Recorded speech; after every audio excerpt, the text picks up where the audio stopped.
know Todd Scheyer, who I got to meet, I don't know how many years ago at Spear. We had a really good time. I think he's a great guy. He's a fellow periodontist. I went to medical school, Medical College of Virginia. After graduating, he received a certificate in perio at the University of Texas Health Science Center in San Antonio, which I don't know if you knew this, Todd, that's where I went to dental school. He's very involved in both clinical arena as well as research at his institute in Houston. And I think with that, I just want to welcome Dr. Todd Scheyer. Awesome. Can you hear me okay? Yes. Awesome.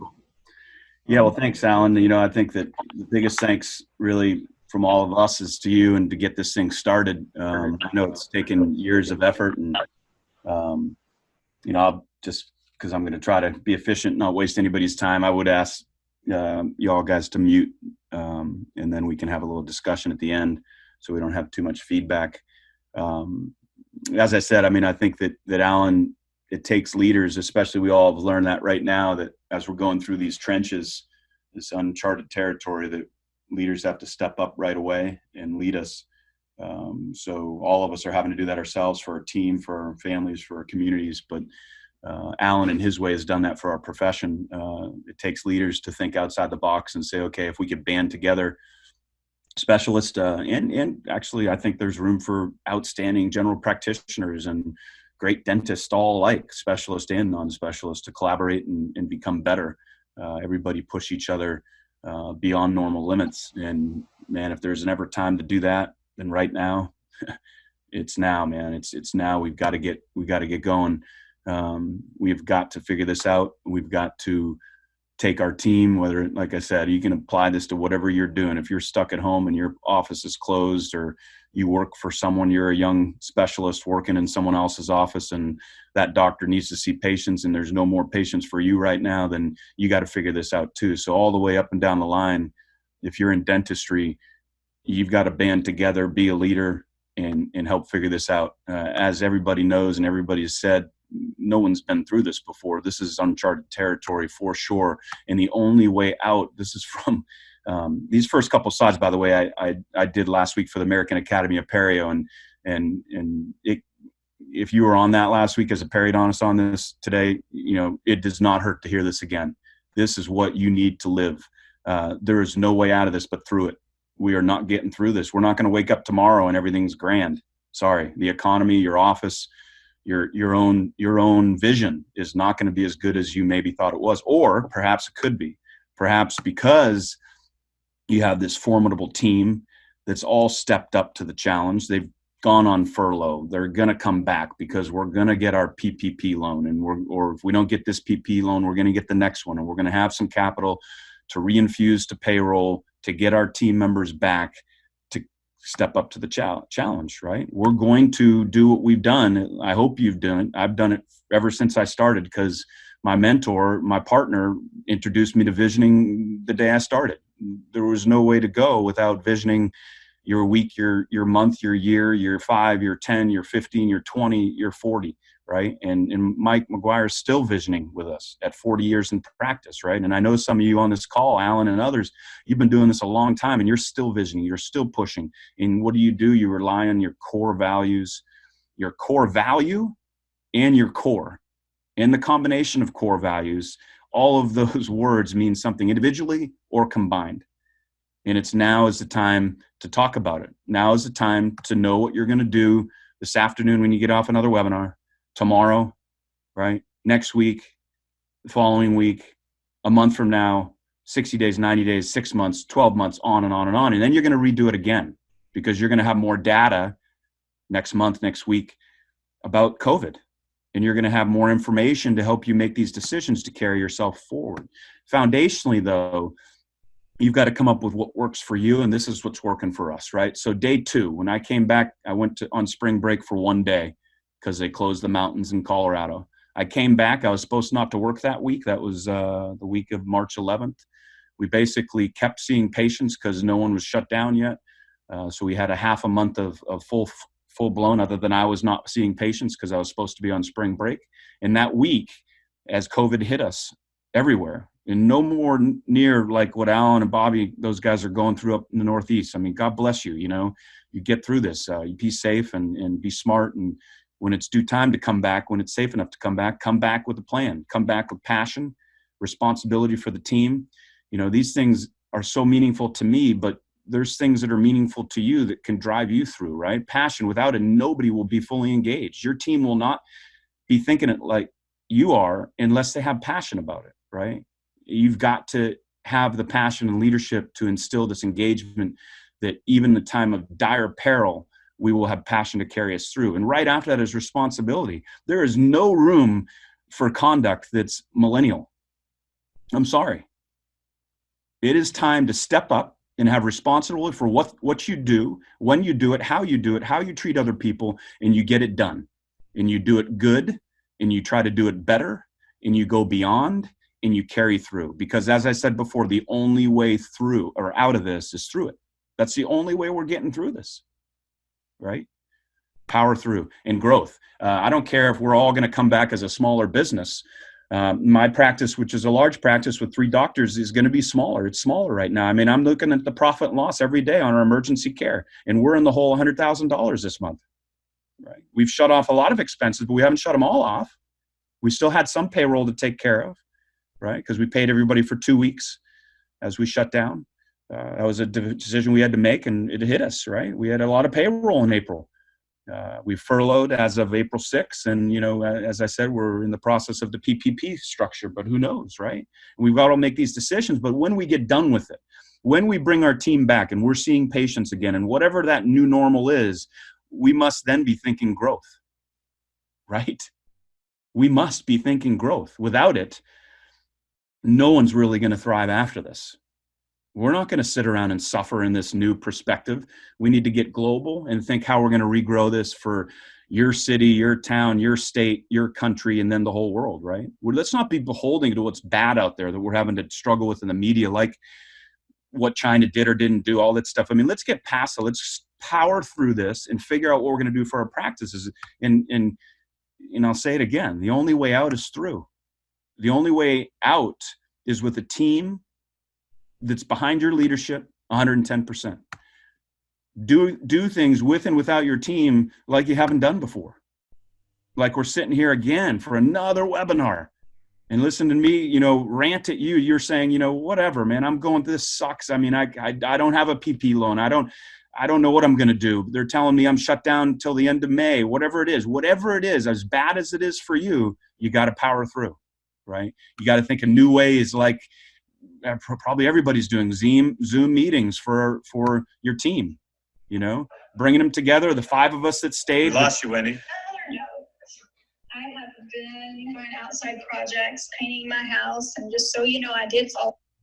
She did fall off the ladder, right? I mean, so we're engaging our team, we're engaging our Spirit Study Clubs, we're engaging our research team, we're engaging. People that have moved appointments out of next week into May are calling other patients, telling them we're here for them. We're sending emails out via email and social media. We're touching the relationships, our vendors, everybody that supports us in our practice, we are touching.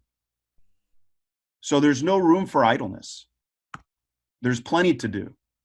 And it can be done tomorrow and next week and the following week. And if you don't come back to opening your office for normal care, meaning your hygiene is considering open, you're not just seeing emergencies, you're actually seeing elective care, elective surgeries and so forth. You're trying to get your numbers up by doing the things that we all do so well for the surgeons out there. I mean, removal of teeth that aren't infected and placing implants and advanced regenerative procedures, saving teeth, working with our teams, which that's the thrust of my talk today, is about interdisciplinary therapy and how that sets yourself apart from everybody else. How does the specialist thrive in this new environment we're living in? But we've got to get there first.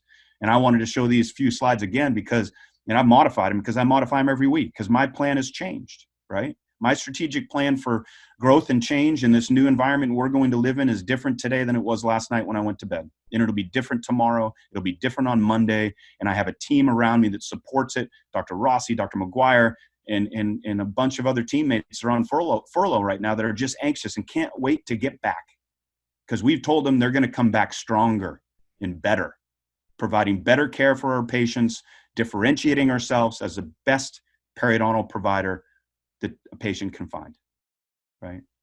And even if you were a periodontist or an oral surgeon around the block, I would be reaching out and doing a virtual hug and saying, let's go, let's do this together.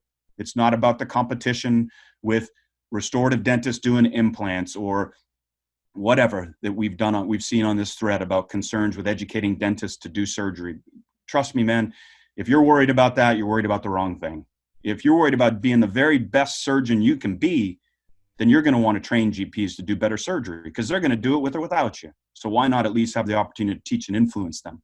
Because when things do go wrong for them, who are they going to call? Us. Because they know we're the dentist that doesn't throw people under the bus. We're the dentist's best friend. And we can help them even if they didn't happen to have a problem. We can help them diagnose and treatment plan and select the right cases to do versus referring the cases to us. So folks, that's just a brief introduction to saying, let's go. We got to get through this, power through it. The only way out is through. Hold on one second. I'm really, really sorry. We may have an emergency here. Hold on. Okay. All right. Great. Thank you. Sorry about that. Our organizational flow chart, right? So dig down deep to what everybody needs to do. When they come back on, they better have a responsibility and an action plan, and who are they reporting to, and what is the report time, and what's the next task, and how have these tasks been prioritized? Every little detail. Who is cleaning your office to make it as clean as it's ever been? Who's cleaning it every day to make sure it's the cleanest facility on the block? All of these things are done. What is the pathway of patient entry? This is what we did. I gave this to a front desk person, and one night she came back and this was it. This is how we're going to work our patient flow. I said, brilliant, V. Brilliant, right? Protocols, self-protocols. Don't wait for the CDC. Don't wait for the government. All you got to wait for, quite honestly, is your governor and your state board. And what supersedes the governor is perhaps your mayor, right? But the state board ultimately, for instance, in Texas, even if there's shelter in place, if the state board comes back and lifts, they have a lift on April 22nd. If the state board lifts on April 22nd in Texas, people are going back to work where it's safe to do so because they've been 14 days without, increased cases coming in. So there is a sensible way to do this with safety and efficacy, but there has to be a plan in place to implement it. And it's based on your own core values. For your individual practice, it's got to be what is for you is for you. For us, it's integrity and courage and respect and excellence and perseverance and teamwork and accountability and balance and selflessness. Everybody has to have that. You have to have your 4 corners or 3 corners or however many corners you want. But for us, it's 4. Lifelong education, clinical excellence. Excellence leads to evidence-based dentistry with validation. One thing I love about IADS is we got a bunch of specialists out here that actually knows what I'm talking about right now, that really understands evidence-based dentistry and the validation process that must take place to ultimately bring it into a workflow of efficiency and predictability. Because we all treat patients for decades and we need it to work, right? And this all leads to exceptional patient care and experiences, right? This lifelong education model is not mine, right? We may happen to think we built one in Asia that was centered around our vision, and we did, but this is a lot of people's. This is hopefully all your mentors and all your students, that they're engaged forever, right? Their growth, whether it's after COVID or their growth after they get out of residency or after this, that, and the other, their growth and their practice is because of lifelong education, ultimately allowing you to do dentistry with knowledge, manage things like your practice and all kinds of other things, and help the end game, which is our patient. So we must have this philanthropic, humanistic approach in dentistry. And right now, gosh, we need it more than ever, folks. We have to have this. The consumer is going to be more aware. They're going to be scared. They're going to become more aware, and sometimes their awareness is going to come from media that quite honestly doesn't help them one bit other than scare them. So how do we calm them? How do we be their confidants on coming to get advanced dental care, right? Exceptional patient and clinical experiences. If we were shuttered today,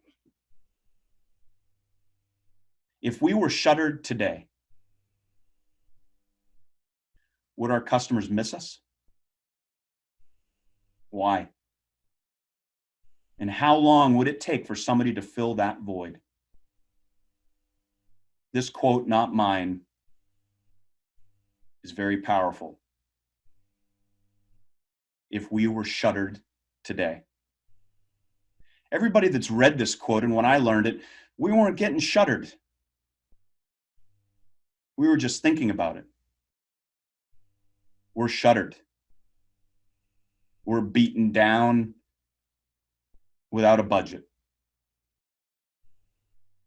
So that's what we have to get out of. And it's going to happen with collaboration. For us, like I said, it's foundationally built on education. This is my plug for what we do and what we stand for educationally. It is transformational, right? It will bring us to this place after COVID, I believe, based on transformational empowerment, using knowledge and evidence-based to inspire each other and your team to carry it through, right? Dentistry will power through this and will thrive. And we'll thrive, maybe not at the same volume as we used to. Maybe we should slow it down, to quote my dear friend and mentor, Miguel Stanley. We can slow it down and still have unbelievable dentistry, maybe even better. It's different for some of us because we've been in a high volume, doing very good work repeatedly and predictably for decades, but it's okay to slow it down. And right now we have to do it. And we have to rely on our team and your family and your friends and your support to carry you through, to ultimately create pathways to become better dentists and do better dentistry and help others. Our curriculum, none of the IADS has heard about this yet because it's really brand new. But I tell you, having been all around the world to teach and to learn, what we've tried to do is just something a little bit different than the other avenues you have it, because all the other avenues are great. I've been to them all, right? Whether it's XP or iGuide or some of the great clinicians are master clinicians, Pat Allen, Mike Picos, Isfan Urban, on and on and on. There's all kinds of wonderful opportunities to have impactful education. And the only way we're different is that we have periodo, pros, oral surgery, GPs, labs, everybody's on our team. So our faculty has everybody all in one area to do hands-on whatever you want to do, whatever, indirect bonding, all the way up to live surgery with digital smile design concepts and dynamic navigation and immediate load and all kinds of things, everything basically, all the way back down to practice management, right? Because even if we can't serve that faculty, we bring in global faculty to teach. So it's our effort. I guess that's my marketing slide right there, because I'm allowed to do that today. That's my marketing for what is my passion. What can carry me through right now is talking to all my friends all over the globe, realizing that our world has changed in an unbelievable way, and we're never really going to catch up to this disaster. We can't think that we're going to catch up to this disaster. It's unheard of economically, right? How it's affected the globe, every country. Yeah, we've had other epidemics and pandemics and may have killed more people. That's not what I'm talking about. I'm talking about in this day and age, how this world's been affected. We can't worry about catching up with this one. We got to move on, right? We've got to do what we got to do right now. Find our opportunities, reconnect with everybody that supports us and we support, and power through. Digital dentistry is my topic, really. And I can do this quite fast, because if Alan came on and said, Todd, I want you to just stop right there and I want to talk about our situation, I'll stop. And I can present digital dentistry and interdisciplinary therapy on another day, right? I'm yours until you guys want me to stop. But if you are going to focus on a topic of the day, it's not just digital dentistry. We've been doing this forever. Some of these cases are more than 10 years old.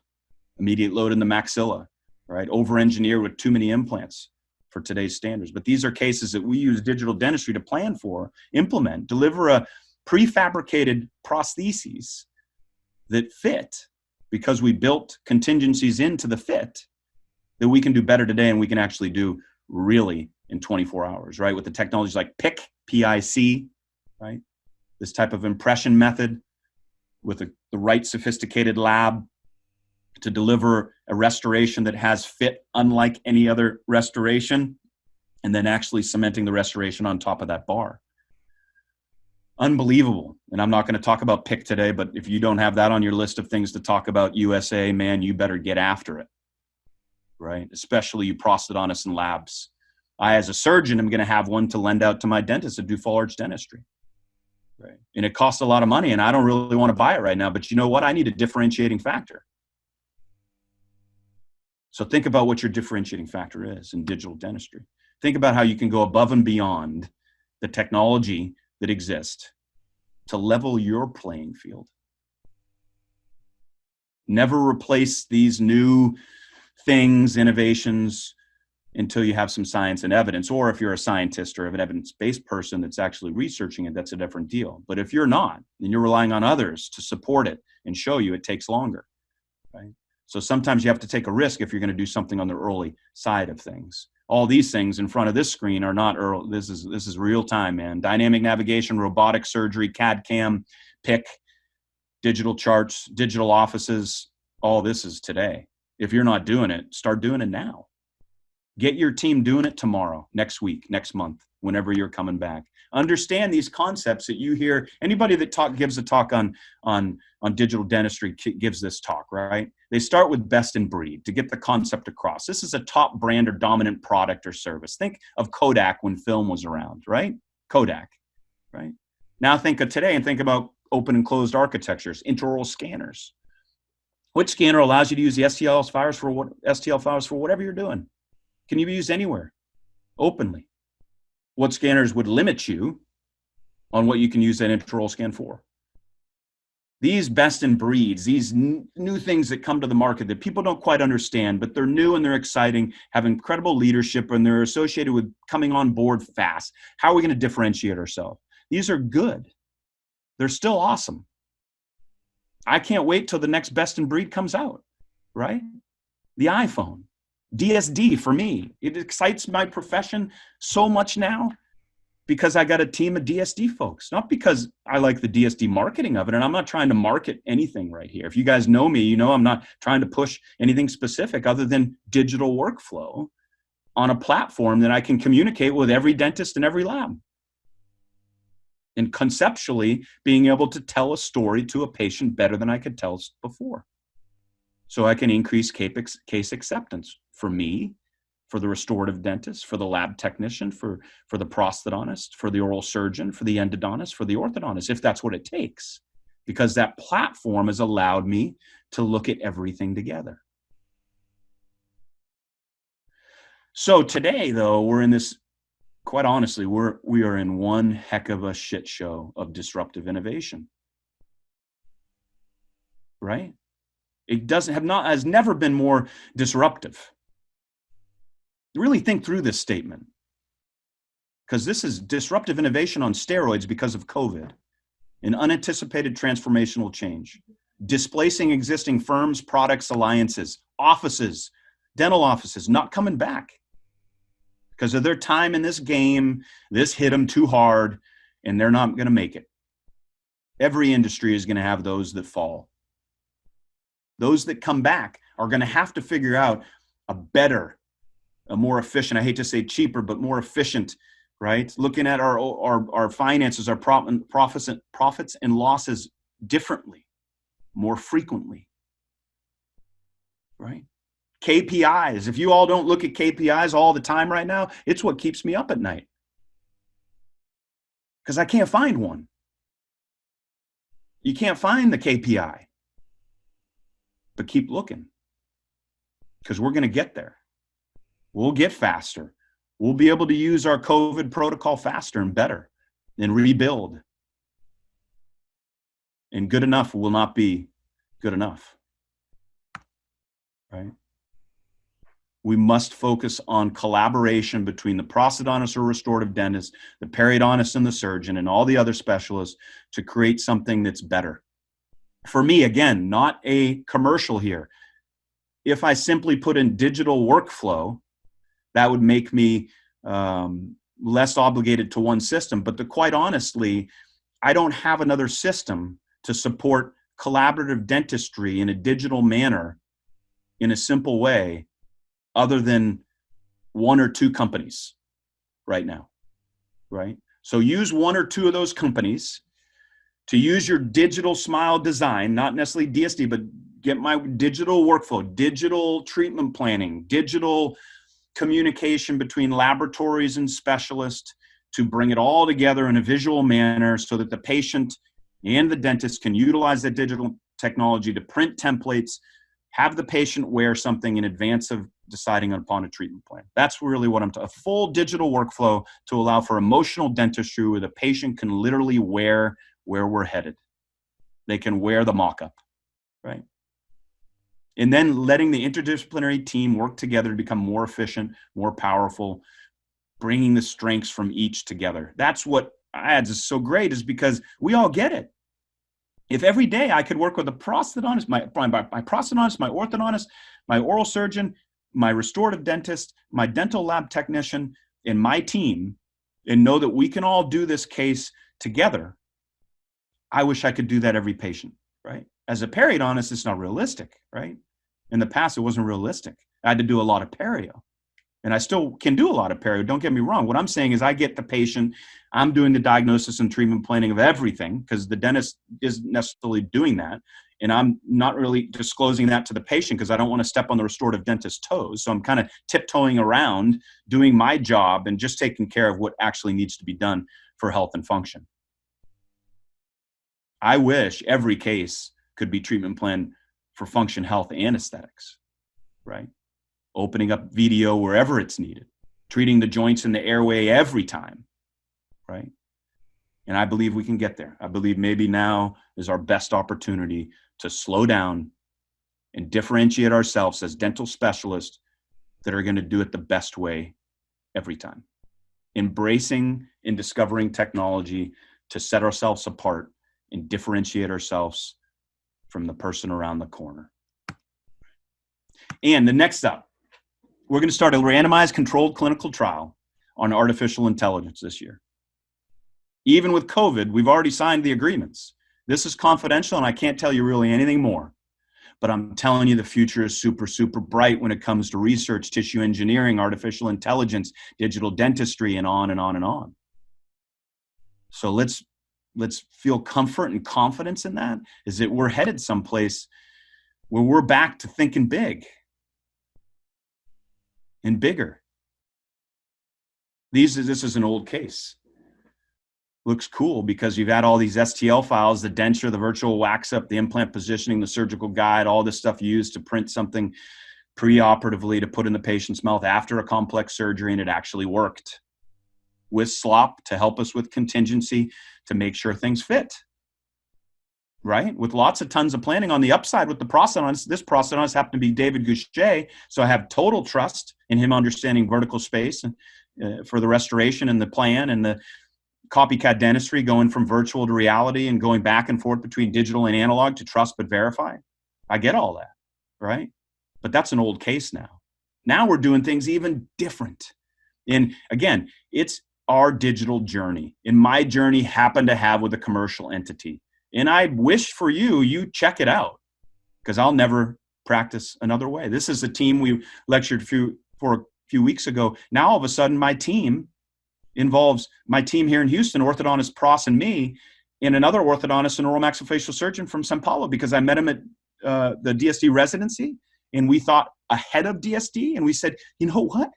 I need an oral surgeon that's thinking DSD. I can't get one in Houston, Texas to even come to one of my classes. So I need that oral surgeon right now. So I have one now. And now I have multiple because of Rob Rele from the Chicago team that helps us support us on how we can set up cases orthognatically through SFOT and ultimately get a better case at the end, where the oral surgeon and the periodontist all collaborated on building the dental alveolus, getting the teeth and the roots in the right position, set up for orthognathic surgery, if so indicated by their jaw relationship and airway, right? So it's that collaborative team, whether it's in your city or in the United States or outside the United States, that we can build upon to provide us something that's better than we did before, right? I don't know about you, but it's only been 3 or 4 years since I fully embraced the airway stuff. Jeff Rouse has been telling it to me since he was a PROS resident when I was in Perio. And we all kind of naysayed, well, whatever. I'm like, well, now you know what? It's real. The tongue does fill the box. And if there's no room in the box and you fall asleep, the tongue goes back. And the airway can be very small, usually the size of your pinky. And some people are more obese, and some people this, that, and the other. And the skinny people have airway issues too. And there's tons of class 2s, and there's tons of narrow maxillas, right? If you're not looking at the airway as the first step of your examination today, take another look. Have them open and say, please. Do a Malpati score, please, on every anesthesia case, right? Everyone has an airway, folks. Everyone has an airway. Not 10%, 90%. Everybody has an airway. And they need that airway to support whatever you're rebuilding. And if you don't think about the airway, they're probably going to break your rebuild, right? So think about how today, for instance, Marianne Evans and Becca have been very instrumental through me at Spear to be thinking about the midface complex, right? As a periodontist, SFOT, dental alveolar, midface, not the mandible. That's where I need my oral maxillofacial surgeon, but the maxilla. Non-surgical TAD-supported MARPIs, like you see on the right, a case I did in a 12-year-old where we non-surgically expanded the palate in 7 days. No coracotomies, no corticopunctures, no Laforts. And what you see, if you watch Mariana's evidence, and she's got a lot of evidence now, you're not just seeing the mid-palatal suture open, you're seeing the zygomatic open, the orbits getting bigger, the whole pharyngeal airway complex getting bigger because of non-surgical palatal expansion prior to the completion of growth. Yes. We're not making this up. This is real. And if you can have the whole team on board, the airway folks, oral maxillofacial surgeon, ENTs, pediatricians, pediatric dentists, pediatric ENTs, myofunctional therapists, prosthodontists, periodontists, oral surgeons, restorative dentists, all coming together to talk about this with less invasive procedures. I don't know about y'all, but when I assisted with cases in my oral maxillofacial surgery externship in dental school and on cases with my friends now, that surgical osteotomy and sometimes Lafort's with it is a big surgery, right? SFOT is still a big surgery. Non-surgical TAD-based palatal expansion is not a big surgery. And it can be done in adults too. And there's other mechanisms through accelerated orthodontics and that doesn't just mean SFOT, right? That means stimulation, cortical punctures versus osteotomies versus a combination of both versus how you're going to expand. What type of appliance are you going to use to get through this, right? In orthognathic surgery, for sure. Nothing replaces this. When you need this, we need it. And to have an oral surgeon on board that understands SFOT and all these other things and is ready and willing to say, let's all work together to do this better, to make sure that we have moved the teeth and the roots in the right position.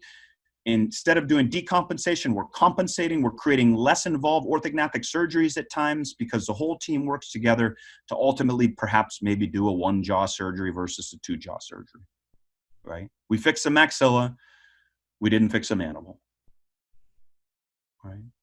So the whole team needs to work together on these things. And the non-traditional orthodontic craniofacial orthopedic approaches are what we're talking about. And you look at a case not of mine, but I believe, this is Dr. Woon, the guy that really came up with this type of appliance. I mean, this is an adult patient. Now, I don't have the experience yet to be doing these in adults without some type of intervention surgically, right? So when I treat an adult patient, they get cortical punctures in the midline, right? And sometimes we still don't win. We may expand the maxilla, but we haven't affected the zygomas. Right? So then you still are leaning teeth in the posterior maxilla. But if you've done SFOT to compensate for that, perhaps that's okay. I don't know, depending on the case. But knowing that MARPI is in your hands today, right? And it actually has been shown through Woon and Mariana and Becca that we get Lafort 3 changes. Let's not neglect this. Let's not neglect non-surgical interventions that give us this profound effect on the nasal, oral cavity, nasopharynx, and oropharynx volumes when it comes to airway, right? And then there's SFOT. This is the perio, right? This is Colin. I hope Colin's on the call today. George Mandelaris, Michael Curry, the Wilco brothers. Lots of other perio oral surgeons out there have pioneered this. I mean, my first case was in 2002, right? I've done a fair amount of this over the years, and it's been an eye-opener every time.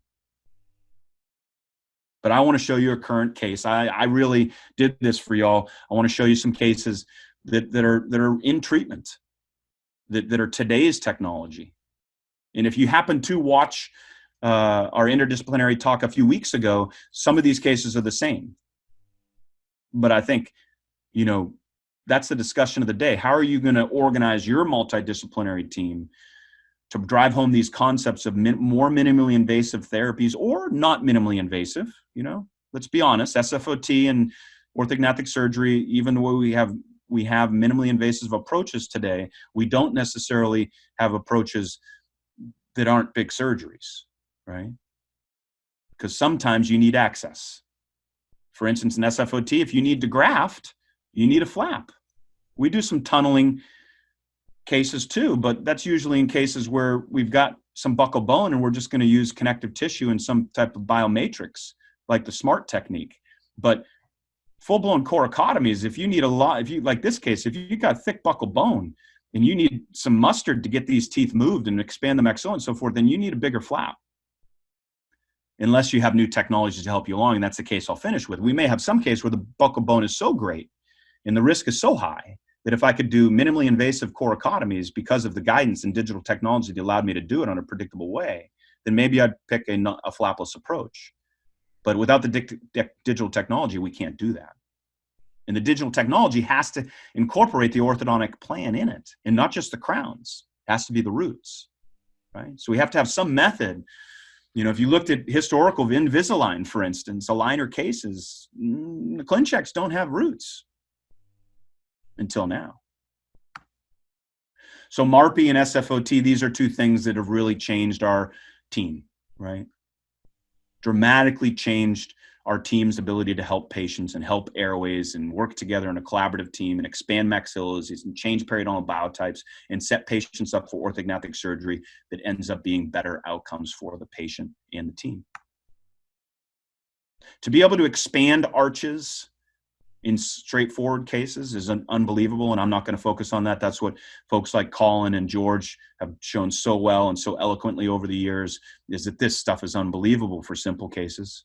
Yeah, people don't want to do it because it's surgery, but how about minimally invasive, right? When you see the end of this program, how about if we actually showed cases where we didn't elevate a flap and the bone situation was adequate enough to do non-flapless coracotomies to get patient through aligner therapy when they're young enough to do so, and we don't compromise buccal hard and soft tissue fenestrations through the rigors of orthodontic care because we've intervened at a time in which it's safer. Just think about all the things that can come from this. But think about the big picture too. This is where the specialists have to lead. Why? Because we're really good at identifying problems of all different sorts. And when I start talking to my team, I get better. Because we're going to think about all the different things, right? We're going to have all the team members on the team bringing all their strengths to help us work out our weaknesses and provide ultimately better treatment. Obviously, this isn't all me, right? This is who my mentors are, like Spear and like Coachman, right? It's been others that have helped us create Bill Robbins, Global Diagnosis, right? It's Bill is the identifier. The interdisciplinary team is us, but there's teams all over the world just like ours that we can learn from. And then there's this basics tenets of dentistry. Mine, I just happen to use Bill Robbins and Frank Spears, but there's all kinds of them, right?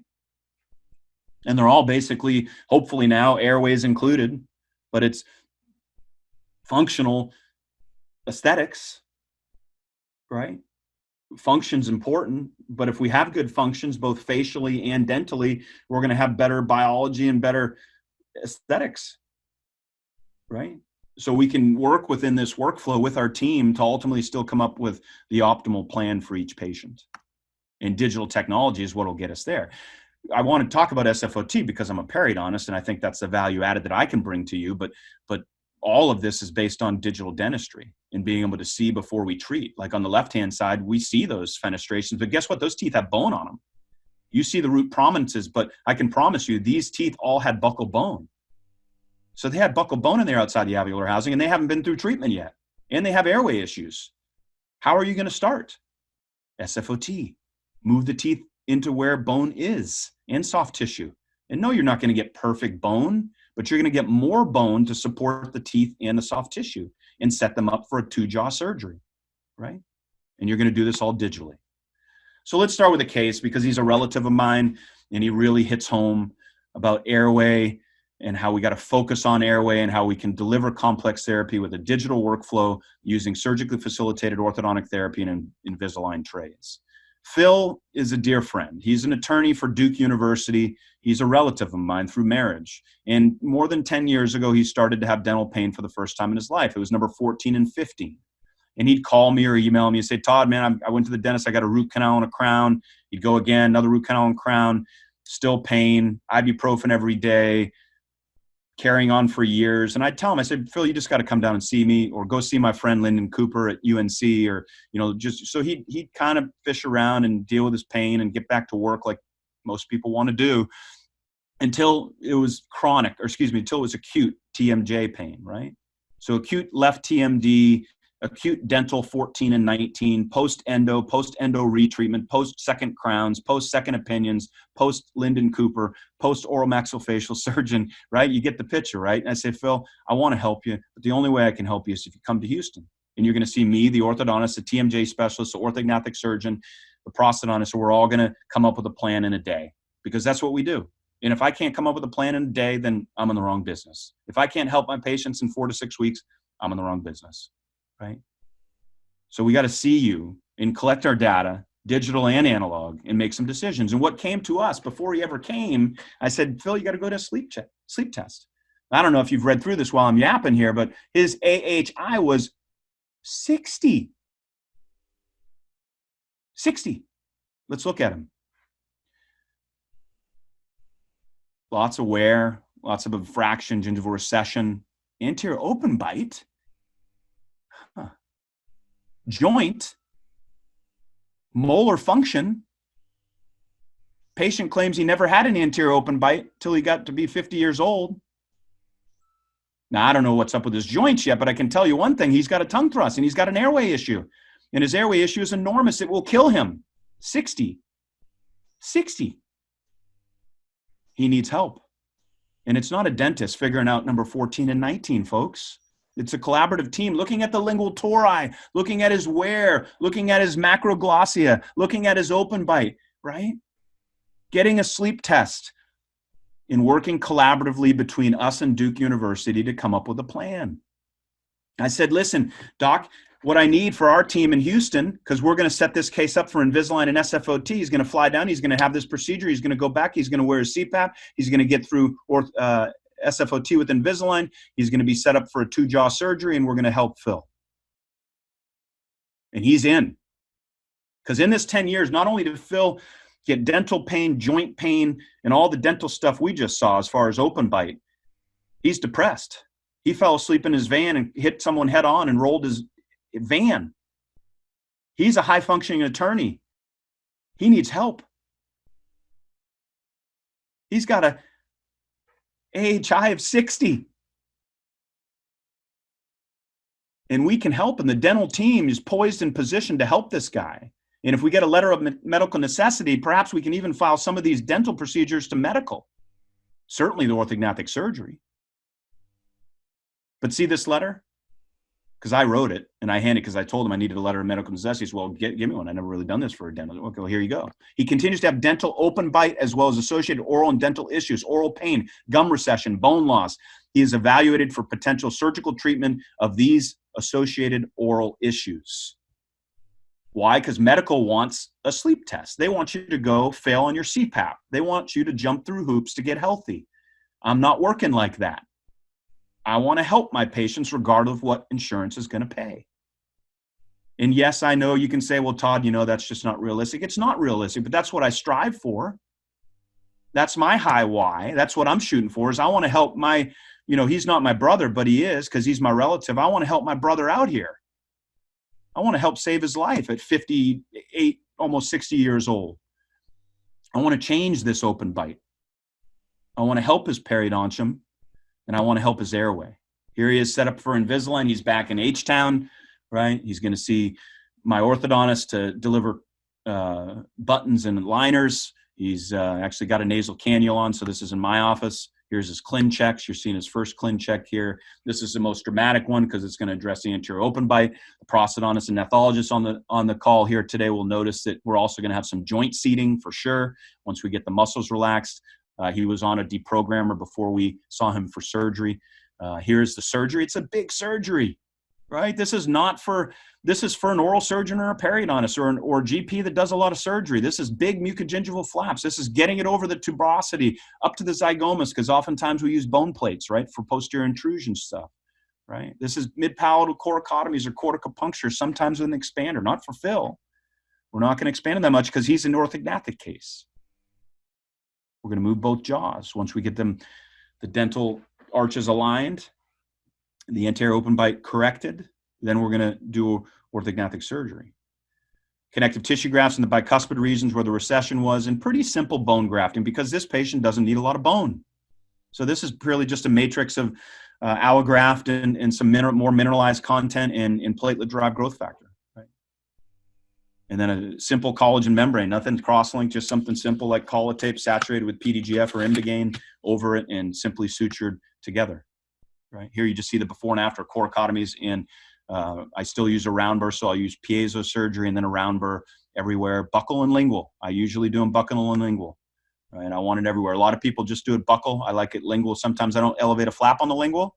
Right? I do it through guided piezo incisions, which I'll show you in a moment. Here's the Invisalign seated day of treatment.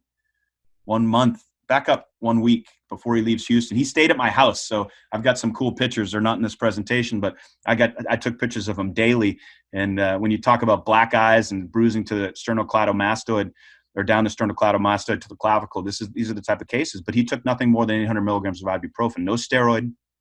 He took a mixture of Advil and Tylenol. He had tramadol. He never took it. He was not in pain. He was swollen and looked like hell, but he was not in a lot of pain, right? And the periodontists know this. He's a healthy patient, right? If he had pain, it'd be parafunctional pain, in my opinion, right?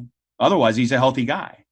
So when I do a mouthful of connective tissue grafts, usually pain isn't an issue either. If they take ibuprofen or Tylenol mix, what's the issue is swelling and bruising. My gosh, right? Terrible, especially when you use growth factors like I use 90% of the time, right?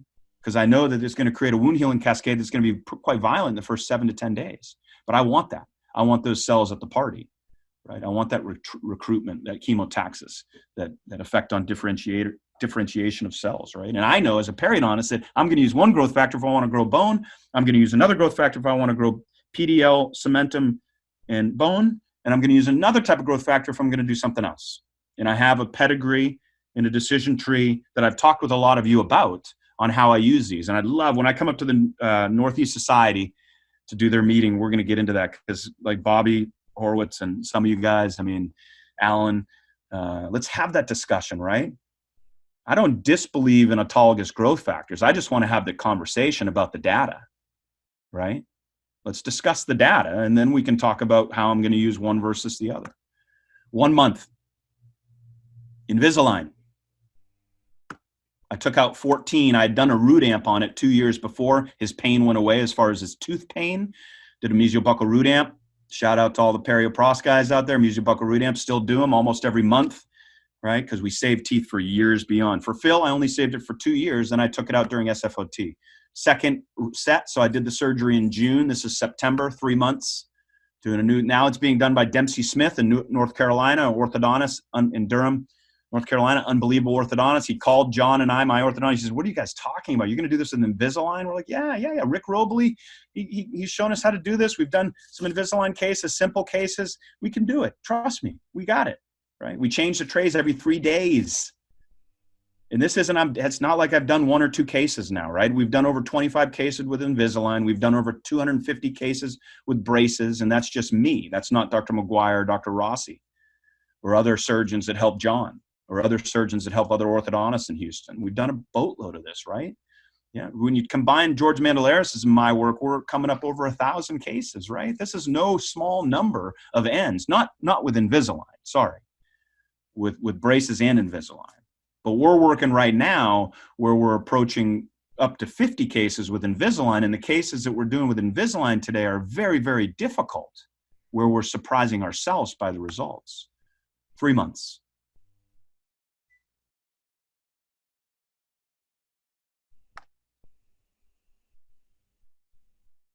Can we get some molars kicked over a little bit more? Yeah, but it would take another round of SFOT.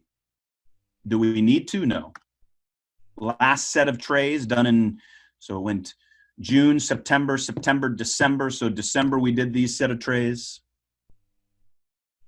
No, we're not getting any wrap effect anymore, right, folks? We're just doing simple minor detailing with these second 2 set of trays. 6 months.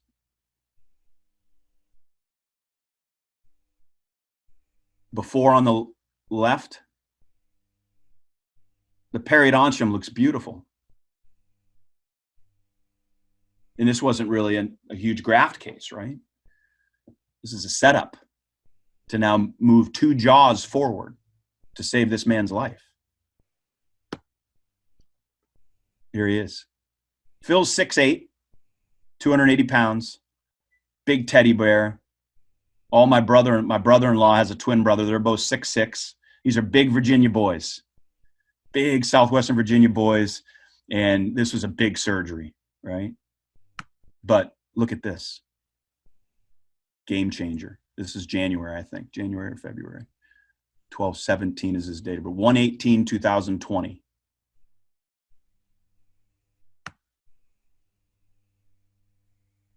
Before orthognathic surgery. No significant sleep apnea with a home test. So what do I want? I want an in-house test, and I want it done with and without CPAP, and I want him to consult with the orthognathic surgery at Duke, Dr. Powers. And if he needs 2 jaw surgery and he's willing to get it and he doesn't want to wear a CPAP, then God bless him. But right now, with SFOT and our aligner therapy in a bite guard, he has 0 AHI. Now, was it his tongue? Was it the I don't know. I don't know what it was, and I'm not going to make the jump to say that SFOT fixed his airway. What I'm going to tell you is that the interdisciplinary team has an opportunity to do what you see on the screen, and that's change the dentoalveolar complex to put the teeth and the roots in the right position before you even deal with the skeletal issue.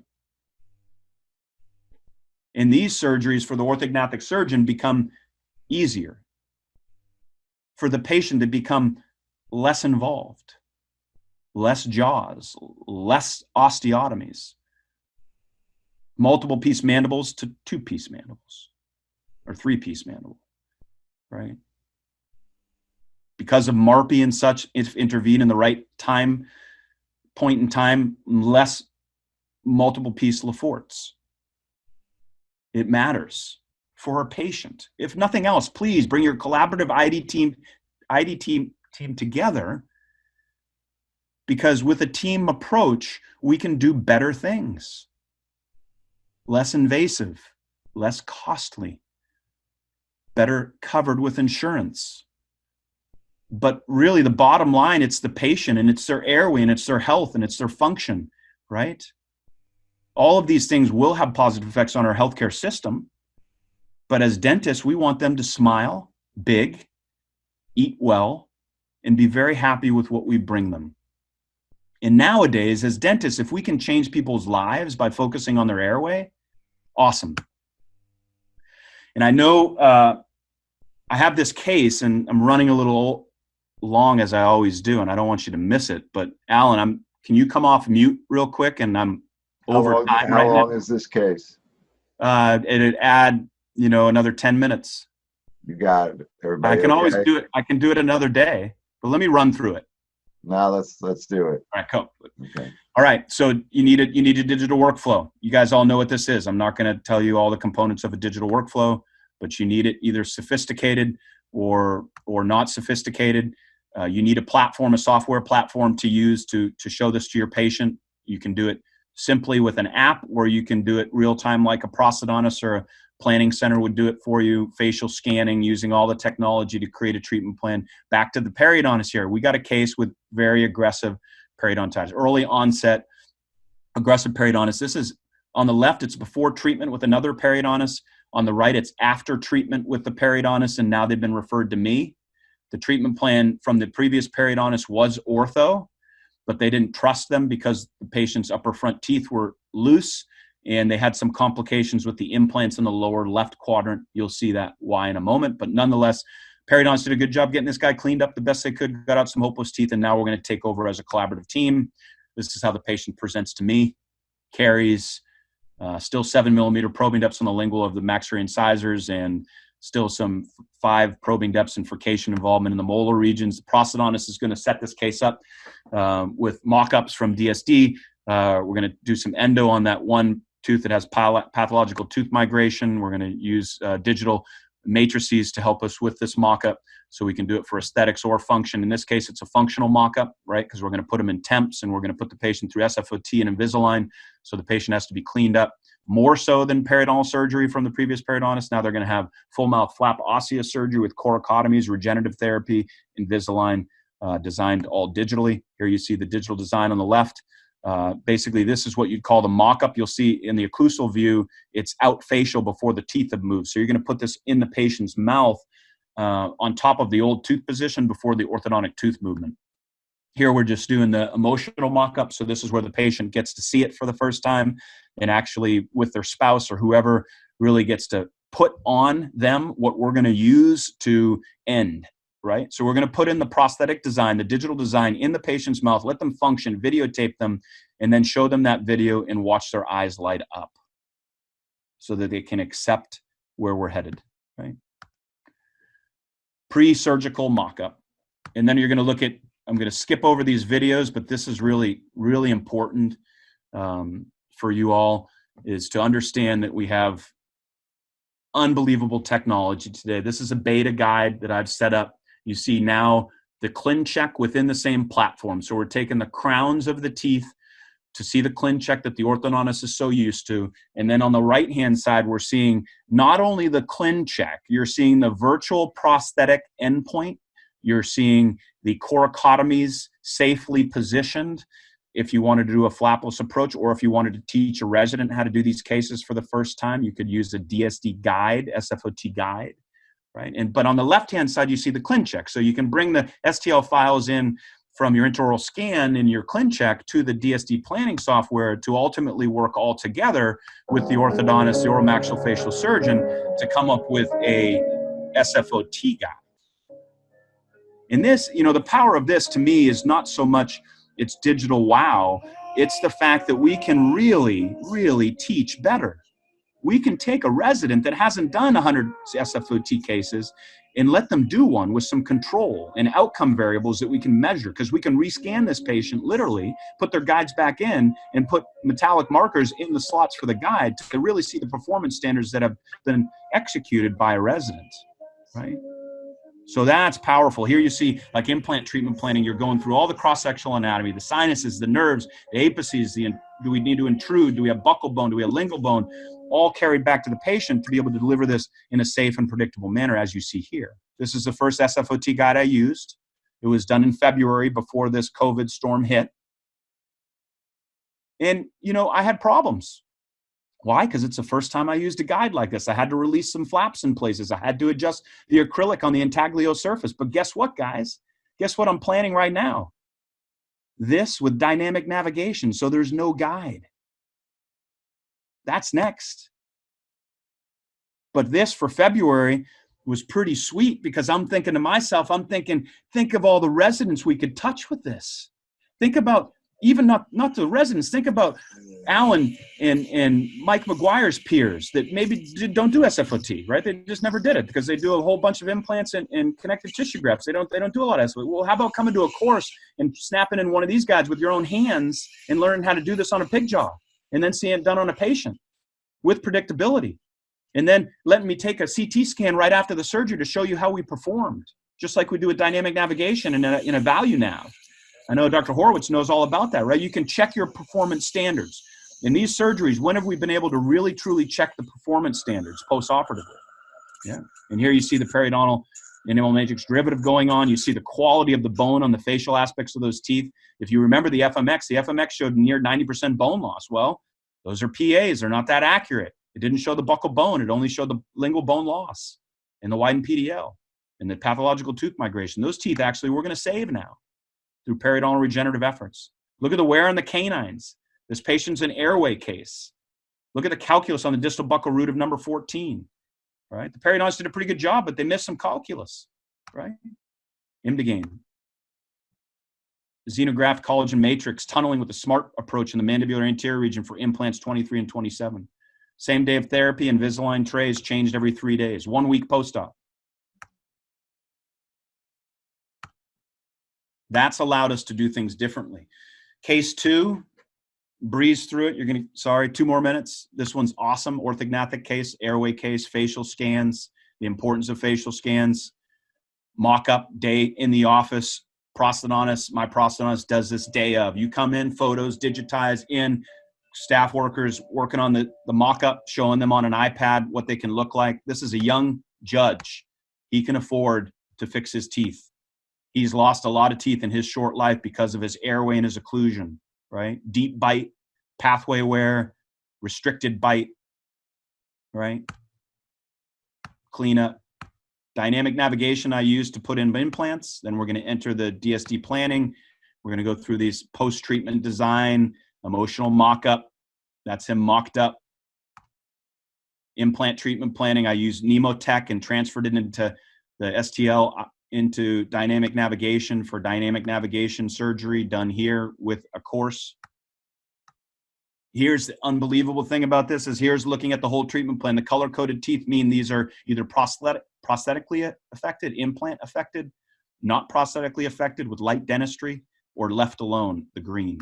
So all of us working together. Invisalign collaboration, ortho simulation. This you haven't seen before. This is a ClinCheck in DSD. So you're able to see the virtual mock-ups with the crown movement. What's even more important than that in the ClinChecks, which I'm not going to waste your time for, is the root form, DSD planning. Here we go. This is what everybody's waiting for. I want to see where the roots go. If I'm an orthodontist, the crown's not enough. And if the orthodontist doesn't understand that, they do now, right? Because you can show them on the bicuspid, tooth number, I'm going to speed this up for y'all. Watch the bicuspid, number 13. If we're going to put the crowns in the right position, the apex of the buccal root is outside the alveolus in a big way, possibly beyond that the nerve could manage, right? So this is full transparency of the orthodontic tooth position because we're going to be able to look at the anatomy just like we would for implant treatment plan. There's a periapical lesion on the palatal root of the molar. Pneumatized sinus, sinus pathology, mucus retention cyst, buccal fenestrations, implant positioning, SFOT positioning, periapical pathosis on that front tooth. If you notice, number 8 has a periapical deficiency of bone. Why? Because his occlusion was so strong it devitalized the tooth. He had a deep bite and restricted function. That caused pathology. And here, this is my beta guide. You've seen this already in the other case. What's next? All kinds of stuff. Thanks for taking some extra time with me today. I hate to run over, but all I got to tell you folks is it's time, right? We got to take this stress. We got to evaluate. We got to equip ourselves. We got to adopt it. We got to refine it. We got to troubleshoot it. We got to maintain it. We got to do it again.